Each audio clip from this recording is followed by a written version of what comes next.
Hoje no Repórter Justiça vamos falar de dois temas delicados: adoção e guarda compartilhada. A gente está aqui em Vicente Pires, no Distrito Federal, para contar a história do Francisco, que mora nessa casa. Francisco? Tudo bom, companheiro? Tudo bom. Vamos contar a sua história aqui no Repórter Justiça? Vamos. Vamos lá. Então vamos entrar. Francisco, e você se separou tem quanto tempo? 10 meses de separação. E o seu filho tem que idade? Tem 10 anos. 10 anos. Então vamos sentar para a gente conversar melhor, né? Vamos lá? O Francisco, motorista que foi casado por 20 anos, conta que desde o início do processo de divórcio, ele e a ex-mulher optaram por fazer tudo de forma a evitar o conflito. Francisco, como e quando vocês decidiram que ia ser guarda compartilhada? Já no início da separação. Nós decidimos até judicialmente, né? Já tinha feito um acordo já. E a gente ia fazer a guarda compartilhada.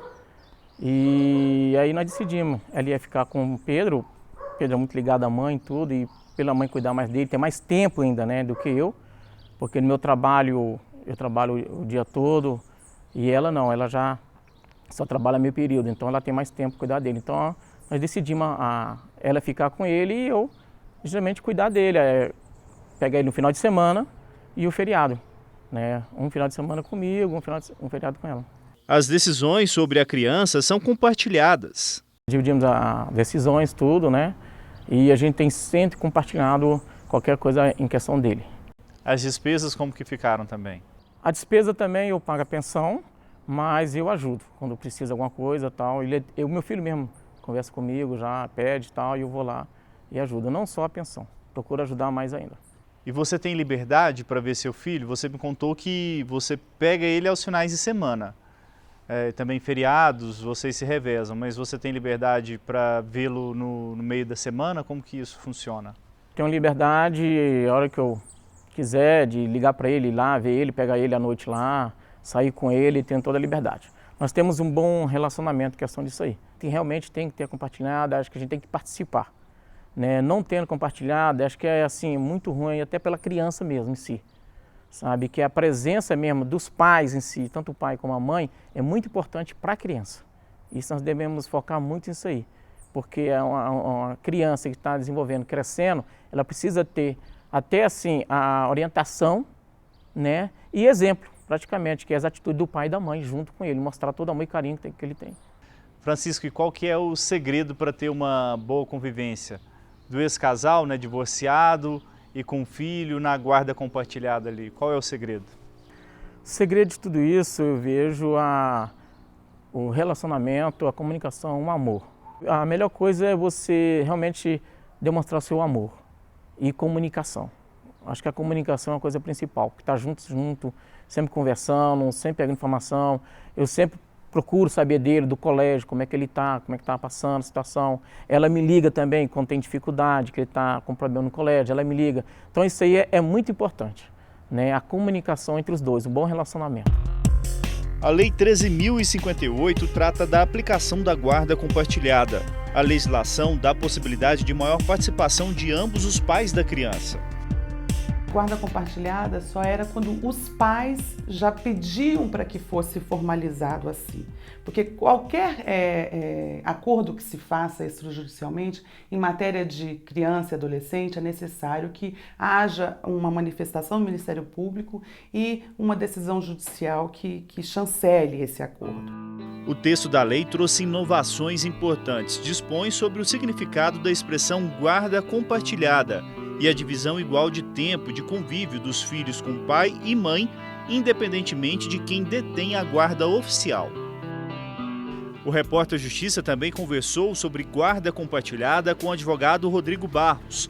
Ele ressaltou um avanço com o novo entendimento do Superior Tribunal de Justiça, que fez uma recomendação para os tribunais de todo o país. O STJ, em decisão recente, ele entendeu pela necessidade de aplicação da guarda compartilhada em todos os casos, ou seja, a guarda compartilhada passou a ser regra e esse entendimento passou a ser de observância obrigatória para todos os julgadores do país.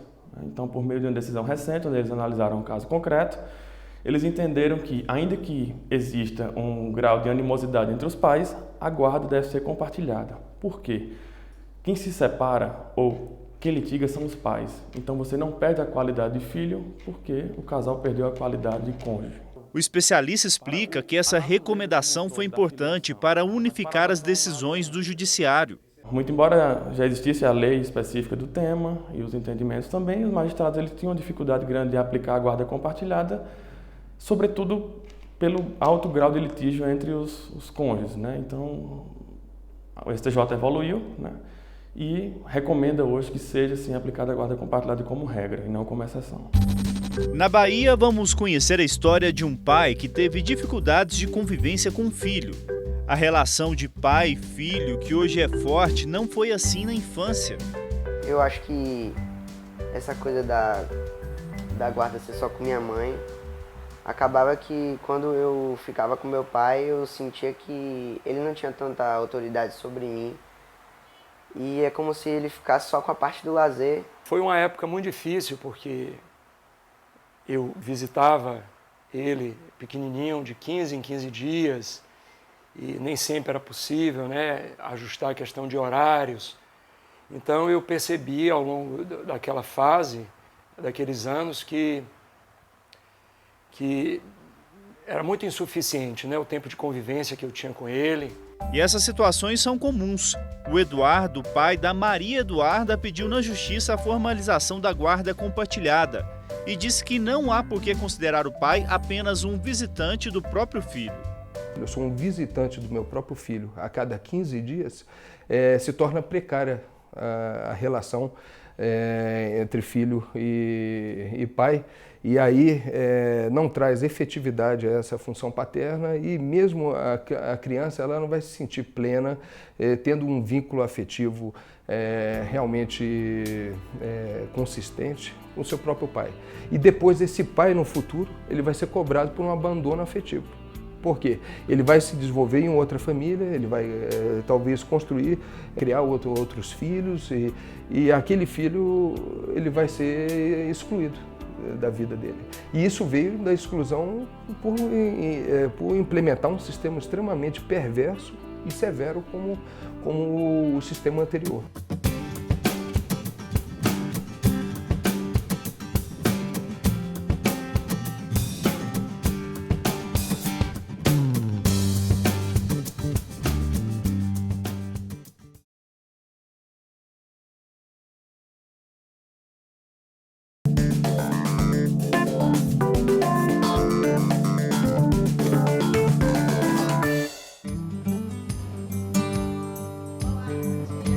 O que mudou nos consultórios de psicologia com a guarda compartilhada? Viemos até este de Brasília para conversar com a psicóloga Rochelle Karen. A guarda compartilhada, eu acho que ela tem um efeito muito positivo, mas vai depender de alguns pressupostos a serem analisados na relação que aconteceu entre esses ex-cônjuges, né? Então, alguns fatores importantes que têm que ser analisados. A questão da como é que é o histórico desse casal, né? Como é que era o estágio de convivência entre eles e os filhos, né? Como é que era o tempo de qualidade. Agora, a guarda compartilhada, sobretudo, ela tem um efeito positivo, por quê? Porque permite à criança ter acesso a, por exemplo, 2 lares, né? O que também vai fazer com que ela tenha uma possibilidade maior de socialização. Mas, infelizmente, na prática, os pais ainda têm muitas dificuldades de fazer essa divisão. O que a gente percebe na clínica é que muitos pais utilizam dos filhos para utilizá-los como objeto de manipulação, né? E aí o conflito ele se torna ainda maior, né? Entre pais e filhos e entre os ex-cônjuges também. E a gente entra na seara de um outro instituto jurídico, né, que a gente fala sobre alienação parental. Quer dizer, existe uma desqualificação desse cônjuge, né, por parte desse ex-cônjuge, por parte do outro ex-cônjuge, e aí tudo tem que ser analisado, né? De que forma essa criança está sendo manipulada, porque pode também configurar a síndrome da alienação parental. Na clínica, a gente chama esses pais, né, para a gente conversar, porque muitas vezes é um processo que eles não estão se dando conta do que está sendo feito. E aí quem que sofre? A criança. E quando a relação não é boa, ocorrem casos como o do César. Ele foi pai na juventude e nunca conseguiu conviver com a criança. Contato mesmo, eu posso enumerar, entre 6, 7 contatos mesmo, porque nós, num relacionamento casual, tive essa filha e desde então, por parte da sua mãe, da sua genitora, por parte dos seus avós, ela cresceu ouvindo coisas que realmente não acontecem. Ele pagou pensão alimentícia por 18 anos, mas acredita ser um estranho para a filha. Como que era a convivência com a sua filha? Você tinha contato com a família dela? Você conseguia pegar de 15 em 15 dias, nos finais de semana, nas férias escolares? A família mudava sempre de endereço? O que acontecia? A mãe mudava muito de endereço, seus pais mudavam de endereço. Porque a mãe até então morava com os pais, os avós da minha filha. E para eu encontrá-la, eu tinha que atrasar a pensão. Sei que não podia atrasar mais de 3 meses, mas quando atrasava, né, primeiro, segundo mês, não deixando chegar ao 3º mês, logo ela mandava judicialmente uma pessoa me procurar para informar que estava atrasado, que ia então entrar com ação para prisão, né? Aí eu ia até para justificar no fórum, né, através do advogado também, e lá eu encontrava. E como que é ser pai, né, no papel registrado, e não ter a relação afetiva?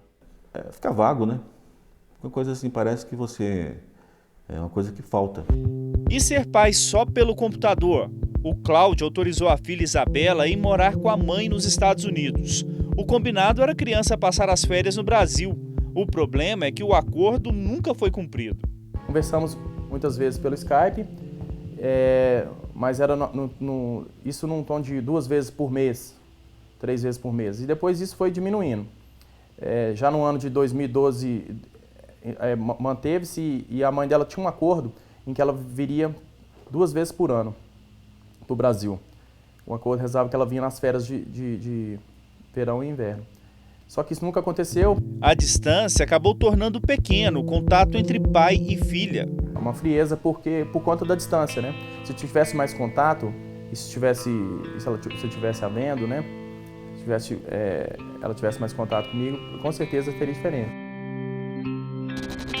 Esses comportamentos são considerados alienação parental, interferência na formação psicológica da criança ou do adolescente, promovida ou induzida por um dos genitores, pelos avós ou pelos que tenham a criança ou adolescente sobre a sua autoridade, para que repudie o pai ou a mãe que estão afastados do convívio diário. Alienação parental é quando um dos pais ele quer impedir a convivência, ou mesmo, nesse exemplo que você citou, de diminuir aquela imagem daquele pai, daquela mãe. Então, tem que haver o respeito por aquela parentalidade, né? Para aquele espaço que a pessoa deve ocupar na vida da criança e do adolescente. Então, casos em que não haja isso, o pai ou a mãe pode ser impedido de ter a guarda unilateral ou mesmo uma visitação ampla, né? Ela pode até ser, inclusive, assistida se for verificado que há prejuízos. Nós não podemos pensar, a criança gosta do pai, então não tem alienação, ou a criança gosta da mãe, não tem alienação. Não podemos pensar isso mais não. Situações previstas na própria lei, né? Genitor que some com a criança, genitor que muda, de repente muda. O genitor não convivente consegue um regime de convivência maior com a criança e o outro muda e, obviamente, dificulta, né? Ou some. Nós temos casos de crianças que sumiram, ou muda de escola e não, sabe? Começa a haver uma série de dificultações, coisas pequenas, assim. Não, filhinho, hoje é dia de você ficar, por exemplo, com o papai. Poxa, a mamãe ia no shopping comprar aquele presente que você queria, né? A criança, você faz isso com uma criança de 3, 4, 5 anos de idade? Ora, o presente é muito importante. A psicóloga, autora de livros sobre o tema, afirma ainda que os efeitos são sentidos por todos, principalmente pelas crianças e adolescentes. Você vê depressão, você vê transtornos gástricos, transtorno de sono, transtorno da escolaridade, chegando ao suicídio. Outro problema grave são as denúncias falsas de abuso sexual. Isso ocorre com frequência na Defensoria Pública do Distrito Federal. Essa matéria nos chega aqui em média de 4 a 5 casos por mês, mas assim, bem declarado, bastante indicação de alienação. E essa indicação de alienação, ela passa às vezes por falsa denúncia de abuso sexual, que nós percebemos que é a forma mais funesta de você afastar um dos pais da convivência da criança. Por quê? Até que se efetivamente apure se houve abuso sexual ou se não houve abuso sexual, isso já passou muito tempo. E esse muito tempo importa em rompimento, em fragilidade do vínculo afetivo entre o pai, ou a mãe e a criança. Para os especialistas, a guarda compartilhada é a melhor ferramenta para combater a alienação parental. E as pessoas dizem, mas e se os pais moram longe, se os pais moram em cidades diferentes? Compensa no feriado, compensa nas férias, sabe? Mas a permissão máxima, o contato máximo da criança com os genitores é um direito dela, é um direito do adolescente, ter pai e mãe. A separação dissolve a conjugalidade, não dissolve a parentalidade. Existe ex-marido, ex-mulher, ex-pai e ex-mãe, não. Cada vez mais a gente percebe que se as crianças tiverem uma proximidade com aquele que não está no mesmo domicílio, com certeza terá menos espaço para serem alienadas de um pai ou de uma mãe.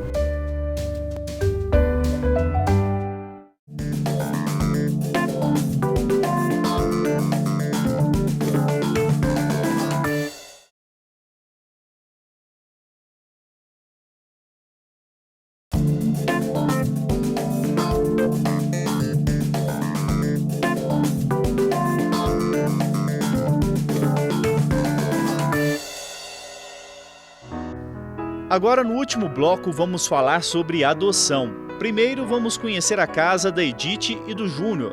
Eles já tinham 2 filhos quando decidiram aumentar a família. Eles adotaram 3 irmãos, mas no início foi difícil o processo burocrático. A gente pediu a guarda por causa da necessidade e eles não estavam para adoção. Eles ainda tinham um processo de pátrio poder ainda em execução e a gente estava numa situação muito difícil porque não estava definida a situação deles. Então a gente pediu para poder cuidar deles provisoriamente, para que eles não ficassem ali no abrigo. Depois que o pedido foi aceito, o processo de guarda se transformou em processo de adoção, um caso que levou 3 anos. Toda vez que eu ia, eu esperava. Assim, no meu coração, eu não ia em nenhum momento esperando receber mais um não do juiz. Eu sempre ia esperando receber, cuida deles. Dessa vez, quando a gente foi lá, entramos lá no cartório, aí estava lá a decisão que tinha liberado os meninos pra gente. Foi muito diferente do nascimento do Jean e da Anne. Muito, muito, muito. Porque foi uma gestação de quase 3 anos. Jean e Anne foram só 9 meses. A demora hoje para o acolhimento de uma criança em adoção não se deve a uma burocracia imposta pela justiça. A demora hoje dá-se em razão do perfil desejado de criança, por parte dessas famílias. Grande parte das famílias que se habilitam em todo o território nacional querem acolher uma criança com perfil clássico, aquela com menos de 1 ano de idade, de cor branca, saudável e sem irmãos. Qual é a criança hoje disponibilizada pelos cadastros locais e nacional de adoção? É uma criança com um perfil diametralmente oposto. Ela tem uma idade mais avançada, acima de 7 ou 8 anos. Algumas têm problemas de saúde, às vezes severos. Grande parte dessas crianças compõem grupos de irmãos que variam de 2 a 6 membros. O advogado Rodrigo Barros também comenta porque mesmo tendo mais interessados do que crianças, a adoção às vezes demora. Ele encontra diversos entraves para sua aplicação plena. A título de curiosidade, existem 6 vezes mais famílias aptas a adotar do que crianças para ser adotadas, o que torna curioso um pouco o Instituto. Mas o porquê disso? Além de ser um longo processo judicial, por meio das varas de infância e juventude, demorado, custoso, ele também esbarra nas escolhas feitas pelos casais que querem adotar. As exigências das famílias também são um problema. Os requisitos que acabam dificultando o Instituto da Adoção, os principais requisitos dificultadores são a idade. Então, muitos casais querem crianças de 0 a 4 anos, ao passo que crianças de 11, adolescentes, melhor dizendo, de 11 aos 18 anos, eles apenas correspondem a 1% dos perfis de adoção. O sexo feminino, ele é predominante nessa área, né? Ao passo que os homens, o sexo masculino, ele acaba sendo o segundo sexo mais escolhido, e a cor da pele também, né? Então, normalmente os casais optam por crianças de 0 a 4 anos, femininas e de cor de pele branca ou parda. Então, restringe muito a aplicação do Instituto, ao passo que várias crianças permanecem nos abrigos e não conseguem êxito nesse momento e acabam tendo que voltar para a sociedade, e aí tem todo esse problema já conhecido, social. As regras sobre adoção no Brasil estão no Estatuto da Criança e do Adolescente e na lei que trata do assunto, a 12.010 de 2009. A legislação específica trouxe algumas mudanças. Por exemplo, limitou em 2 anos o tempo máximo que as crianças retiradas das famílias biológicas podem permanecer nos abrigos. Durante esse tempo, busca-se de todas as formas o convívio com os pais verdadeiros. Quando chega, a gente não consegue identificar logo se vai ser reintegração, se vai ser adoção, porque aí existe toda uma busca da família para ver se tem condições de reintegrar essas crianças para o lar. Novamente tudo, então não tem como já identificar, né? Eu faço isso, eu acolho dizendo por que eles estão aqui, trabalhando isso com eles, mas com o tempo, percebendo que de repente que não tem condições de reintegração, que é adoção, aí se começa a preparação. Essa preparação é feita com os dois lados, com a família interessada pela adoção e também com as crianças. Outra preparação é com os interessados, principalmente para sensibilizá-los a diminuir as exigências. É oferecido um curso mesmo. Lá eles aconselham a gente a participar de um projeto que chama Projeto Aconchego, que a gente vai lá, participa de reuniões. Lá são pessoas, são pais que estão na fila para adoção e pais que já adotaram. Então, uma troca de experiência muito grande. E é muito gostoso, essas reuniões são muito benéficas, tá, para quem está querendo adotar. Que é uma troca de experiência e aí aumenta mais a ansiedade da gente ainda.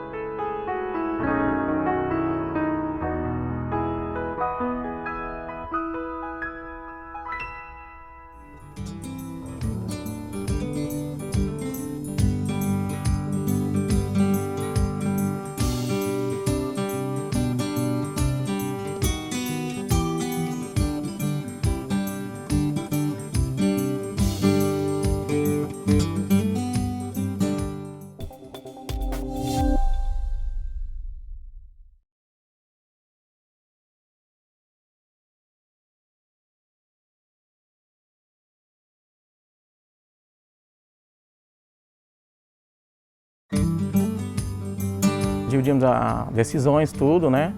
E a gente tem sempre compartilhado qualquer coisa em questão dele.